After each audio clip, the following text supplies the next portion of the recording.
ये महंगाई सरकारी है। ब्रेक के बाद एक बार फिर आपका स्वागत है। जारी जन संदेश प्राइम टाइम। हमारे साथ हमारे मेहमान जुड़े हुए हैं, स्टूडियो में मौजूद हैं विवेक नेगी साहब, अर्थशास्त्री हैं, असफर फरीदी साहब हैं, वरिष्ठ पत्रकार हमारे साथ जुड़े हुए हैं, और हमारे साथ लखनऊ से जुड़े हुए हैं दिनेश शर्मा, बीजेपी नेता।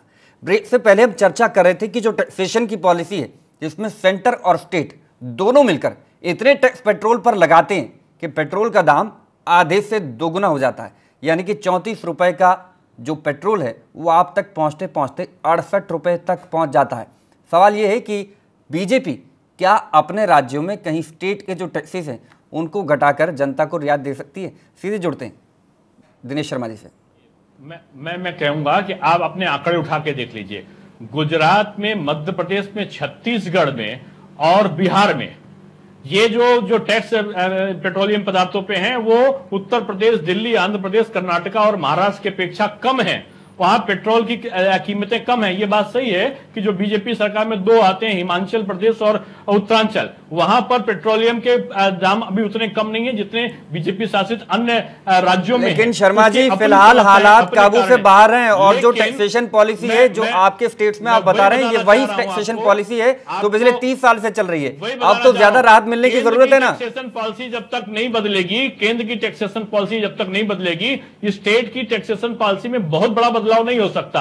लेकिन उत्तर प्रदेश में जो दाम अधिभार हैं वो ज्यादा हैं और दूसरे तो टिमकी के सहारे की जरूरत है। आप थोड़ा सा बदलाव करने की बात कीजिए ना। मैं कह रहा हूं कि राज्य और केंद्र दोनों इसके लिए दोषी हैं, लेकिन अगर केंद्र नहीं चाहेगा तो राज्य अकेले इसमें परिवर्तन नहीं कर सकता। इसके लिए दोनों की आपसी समझ और दोनों का एक दूसरे का पूरक बनकर कार्य करने का अगर तरीका नहीं होता तो इसमें टैक्सेशन पॉलिसी में बहुत अंतर नहीं आने वाला है। दोनों में तालमेल तो होता ही नहीं। बीजेपी कहती है कि वो जेपीसी लेगी और कांग्रेस कहती है वो पीएसी देगी, इसी पर वो संसद का सत्र कहा जाते हैं। दोनों के बीच सहमति तो बनती नहीं है। सरकार सहमति कहां से बनाना चाहते हैं? सरकार में पेट्रोलियम के दाम, अटल जी की सरकार में पेट्रोलियम दाम क्यों नहीं बढ़े? आज पाकिस्तान में, तारीफ करते हैं इसके लिए आपकी, पेट्रोलियम के जो दाम तारीफ करते हैं इसके लिए आपकी, लेकिन अब भी कुछ कीजिए। कुछ राज्यों में तो सरकार है आपकी। नहीं, जो हमारे राज्यों में वहां पेट्रोलियम के दाम कम है। मैं यही कहना चाहता हूं, पाकिस्तान में कम हो सकता है, श्रीलंका में कम हो सकता है, तो भारत में पेट्रोलियम दाम कम क्यों नहीं हो सकता? ये केंद्र सरकार का फेल्योर है, और केंद्र सरकार अगर नीति नहीं बनाएगी तो राज्य सरकार दोषी तो हैं जो टैक्स कम नहीं करते, लेकिन अगर राज्य सरकार बिल्कुल टैक्स कम कर देंगे तो बगल का राज्य में जो पेट्रोल अगर सस्ता महंगा मिल रहा है तो दूसरे राज्य का सारा पेट्रोल वही पहुंच जाएगा। ये असंतुलन से भी डरते हैं राज्य।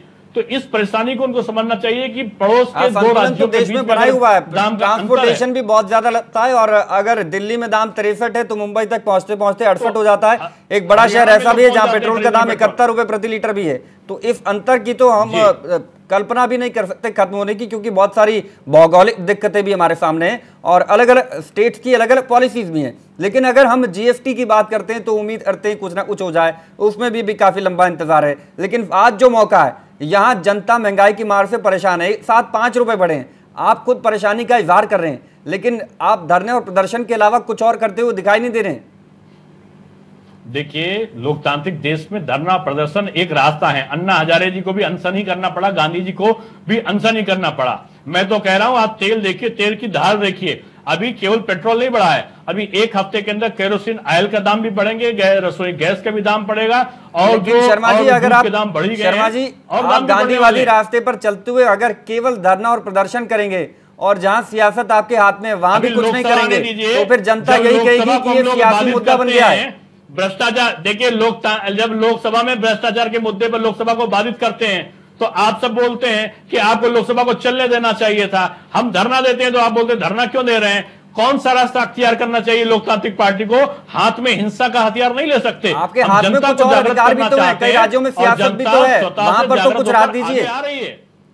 चलिए, बहरहाल धरना प्रदर्शन की बात हो रही है, इसमें कोई शक नहीं। कहा जाता है कि सरकार की नीतियां हो आम आदमी के कलेजे पर तीर की तरह चुभती हैं।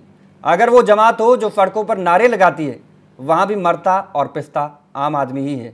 लेकिन आम आदमी की नीति आखिर बदलेगी कब? हमारे पास विवेक नेगी साहब जुड़े हुए हैं, अर्थशास्त्री, जिनसे हम पहले भी बात कर रहे थे कि आखिर इस टैक्सेशन की पॉलिसी में बदलाव क्या किया जा सकता है। और जिस तरह से अभी दिनेश जी से हमारी बात हो रही थी, वो कह रहे थे जब तक सेंटर कुछ ना करे तब तक स्टेट की पॉलिसी में ज़्यादा अंतर नहीं हो सकता। कितना आप सहमत हैं इनकी बात से, और क्या वाकई फिलहाल कहीं राहत दी जा सकती है? जी देखिए, गवर्नमेंट काफ़ी समय से कह रही है कि जीएसटी लेकर आएंगे। जीएसटी बेसिकली एक ऐसा सिस्टम है जिसमें जो स्टेट गवर्नमेंट और सेंट्रल गवर्नमेंट के अलग अलग टैक्सेस लगते हैं वो यूनिक टैक्सेस हो जाएंगे। लेकिन स्टेट गवर्नमेंट और सेंट्रल गवर्नमेंट के बीच में आपस में सहमति बनना ये एक बहुत मुश्किल है। अगर जो 2-4 स्टेट आपके साथ में आ भी जाती हैं तो बाकी स्टेट्स को साथ में लेना ये बहुत मुश्किल हो जाएगा।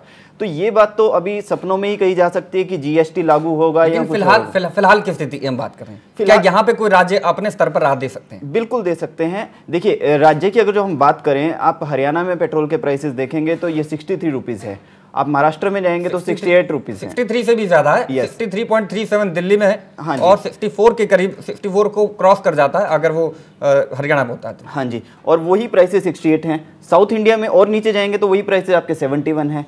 तो कहीं ना कहीं स्टेट गवर्नमेंट के टैक्सेस में बहुत ज़्यादा डिफरेंस है, उसकी वजह से ही ये प्राइस डिफरेंस है। तो उस लेवल पर कहीं ना कहीं राहत दी जा सकती है जहाँ पर स्टेट गवर्नमेंट्स को अपने एफर्ट्स करने चाहिए। जी, वही हम शर्मा जी से कहने की कोशिश कर रहे थे। शर्मा जी शायद अपने स्तर पर इस बात को कह नहीं पा रहे हैं, इसलिए वो इनकार कर रहे हैं कि जब तक सेंटर जाहिर है इस बात की इजाज़त नहीं देती है, सेंटर अपनी पॉलिसी में कोई अंतर नहीं करती है, तब तक ये कहानी सूरत हाल राज्य नहीं बदलेंगे। लेकिन दिनेश जी, कहीं ना कहीं इस बात में भी पूरा दम है कि जब तक बीजेपी अपने शासित प्रदेशों में किसी भी तरह से कोई राहत सरकार से नहीं मिल रहे सितम पर जनता को नहीं देती है, तब तक जनता यही कहेगी कि धरना और प्रदर्शन करके बीजेपी इस वक्त सियासी खेल खेल रही है। देखिए, आज गुजरात पूरे देश का एक मॉडल बन गया है। सिंगापुर के स्टाइल पे वहां पर आज विकास हुआ है। छत्तीसगढ़ भ्रष्टाचार के मामले में सबसे कम है। आज अगर आप देखें तो मध्य प्रदेश में जो निचले स्तर तक का जो स्थानीय निकायों को अधिकार मिलने चाहिए सबसे पहले मिला है। हम फर्क है दूसरे में, पेट्रोल की बात पर क्यों अटक रहे हैं शर्मा जी? लेकिन पेट्रोल में मैं कहना चाहूंगा कि पेट्रोल में केंद्र सरकार की नीतियों में जब तक आमूलचूल पर राज्य की बात कर रहे हैं शर्मा जी, हम राज्यों में हमारे दाम कम हैं। आप तुलना करिए बीजेपी शासित राज्यों के और कांग्रेस शासित राज्यों के मूल्य में तुलना करिए, आपके पास आंकड़े हो तो मैं कह सकता हूं कि आज मध्य प्रदेश में, छत्तीसगढ़ में और आपके गुजरात में और दूसरे हमारे जो बिहार है, बिहार में सम्मिश्र सरकार है, वहां पे दाम कम है। झारखंड में दाम कम है, पंजाब में दाम कम है। केवल हिमाचल और उत्तरांचल को छोड़ दीजिए। ऐसी बात नहीं है, बेंगलोर में 71 रुपए से ज्यादा है कीमत। सबसे पहले ये तय करना होगा कि हम चाहते हैं क्या, ये पॉलिटिकल पार्टीज चाहती क्या। एक बॉटम लाइन तय करना होगा कि क्या वो जनता की भलाई चाहते हैं या फिर सिर्फ अपनी जेब भरना चाहते हैं या सरकारों को चलाना चाहते हैं, इलेक्शन के वक्त अपना इलेक्शन के वक्त के लिए पैसे इकट्ठा करना चाहते हैं। क्योंकि उनको जो चंदा आता है वो एमएनसी से आते हैं, वो उनको कंपनियों से आते हैं।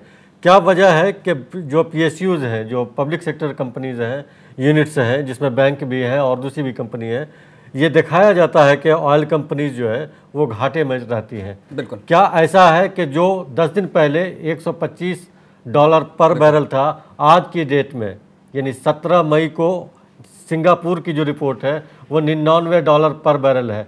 तो क्या वो तेल जो हमारे यहाँ महीने भर के बाद आएगा, 15 दिन के बाद आएगा, तो हम इस देश में बिल्कुल पेट्रोलियम की कीमत फॉर्मुलेशन भी थोड़ा अजीब है कि 15 दिन पहले की हम औसतन निकालते हैं और उसके बाद रिपोर्ट सौंपते हैं, और उसके बाद भी अगर राजनीतिज्ञों के हाथ में रहा तो 15 दिन बाद वो कीमत लागू होती तो भी नहीं होती। अंतिम शब्द आपसे जाना चाहूंगा नेगी साहब।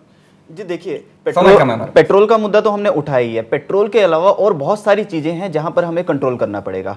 अगर जो आप देखते हैं हर साल नए नए टैक्सेस इंप्लीमेंट हो जाते हैं, कुछ टैक्सेस में नई सर्विसेज ऐड हो जाती हैं, तो वहां पर गवर्नमेंट को एक राहत देनी पड़ेगी कि जो जरूरी चीज़ें हैं, जो डेली यूज़ की चीज़ें हैं, कम से कम उन चीज़ों के ऊपर महंगाई को कम करने के लिए कोशिश करनी चाहिए, क्योंकि महंगाई घटाना बहुत जरूरी है। बिल्कुल। अंतिम शब्द जाना चाहूंगा शर्मा जी आपसे, दिनेश शर्मा जी आपसे जाना चाहूंगा, अंतिम शब्द, बीजेपी इस पर और क्या कर सकती है, जनता को किसी तरह से राहत देने के लिए और क्या करने वाली है? देखिए, हम लोकसभा में, विधानसभाओं में इस विषय को उठाएंगे। अपने राज्यों में हम इस कीमतों को कम करने के लिए और आगे कदम बढ़ाने जा रहे हैं। ऐसा हमारे वहां पे जो हमारा केंद्रीय नेतृत्व वो पहले घोषणा कर चुका है, और बीजेपी जनता को जागृत करके ये सरकार के जो उनका जो छुपी हुई उनकी बुरी नीयत थी उसको उजागर करने के लिए सड़कों पर भी उतरेगी। हम उतरे हैं सड़क पे। बिल्कुल, आप सड़क पर उतरे हैं और उम्मीद करते हैं जनता को उससे फायदा मिले। बहुत बहुत शुक्रिया दिनेश शर्मा जी, आप हमसे जुड़े, अपना कीमती समय आपने निकाला हमारे लिए, बहुत बहुत शुक्रिया आपका। बहुत बहुत शुक्रिया नेगी साहब आपका, फरीदी साहब आपका, आप इस चर्चा में शामिल हुए। लेकिन यहाँ एक अहम सवाल ये है कि जनता आखिर किसकी तरफ मुंह ताके। किसी कवि की पंक्तियां हमें याद आ रही हैं कि कल तक किस्मत में कुएं थे और अब किस्मत में खाई है, वह भी सरकार पर आई थी, यह भी सरकार पर आई है। आगे कुछ और भी लिखा गया है, वो ये है कि हमने सपनों में सोचा था कि जब तुम राजा बन जाओगे तो गले मिलोगे चाहे हो गिरे हजारों में, पर तुम तो राजा बनते ही हमको ऐसे भूल गए, अपना कहना तो दूर रहा, पहचान तलब को भूल गए। हमको ना पता था राजनीति होती इतनी हरजाई है, वह भी सरकार पर आई थी, यह भी सरकार पर आई है।